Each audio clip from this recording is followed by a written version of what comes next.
প্রিয় দর্শক ও দেশবাসী সকলেই কেমন আছেন? আশা করছি প্রত্যেকে অনেকটা ভালো রয়েছেন। আজ আমি চলে আসছি একটি মন্দিরে। এই মন্দিরে ছোট বাচ্চাদের গীতা পাঠ শেখানো হয়। ছোটবেলা থেকেই সম্পূর্ণ সঠিকভাবে শ্রীমদ্ ভগবত গীতার প্রতি জ্ঞান অর্জন করানোর জন্য গীতা পাঠের ক্লাস করানো হয়। অনেকদিন যাবৎ সঞ্জয় গোলদার দাদার ফেসবুক আইডি থেকে লাইভ দেখেছি। ছোট বাচ্চারা না দেখে মুখস্থ কত সুন্দর গীতা পাঠ করছে, যা দেখে আমি নিজেই অনুপ্রাণিত হই এবং তখনই ভেবে নিই একদিন আমি এই মন্দিরে যাব ছোট বাচ্চাদের গীতা পাঠ নিজের চোখে দেখতে। তাই আজ সরাসরি চলে আসছি নিজের চোখে এই ছোট বাচ্চাদের গীতা পাঠ দেখতে মন্দিরে। তবে আমি যেদিন গিয়েছিলাম সেদিন আবহাওয়া অনেক খারাপ ছিল, বাইরে প্রচন্ড বৃষ্টি হচ্ছিল, যার কারণে বেশিরভাগ ছাত্রছাত্রী উপস্থিত হতে পারেনি গীতা পাঠের ক্লাসে। এখন চলুন ছোট একটি বাচ্চার মুখ থেকে গীতা পাঠের শ্লোক শোনা যাক। গীতা পাঠের শ্লোক শেষ হলে আমি জানাবো এই মন্দিরটি কোন জায়গায় অবস্থিত।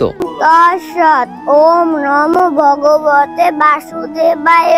শ্রীমদ্ ভগবদ গীতা চতুর্থ অধ্যায় জ্ঞান যোগ শ্লোক নং 9।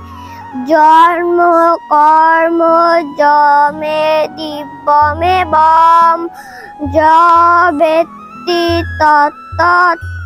তত্তাদেহং পুনর্জন্ম ন এতি মাম এতি অর্জুন।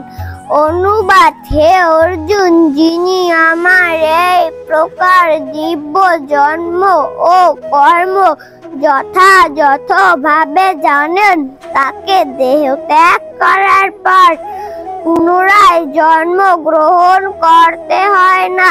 তিনি আমার নিত্য ধাম প্রাপ্ত হন। ওম শান্তি, ওম শান্তি, ওম শান্তি। বিশ্বের সকলের শান্তি হোক।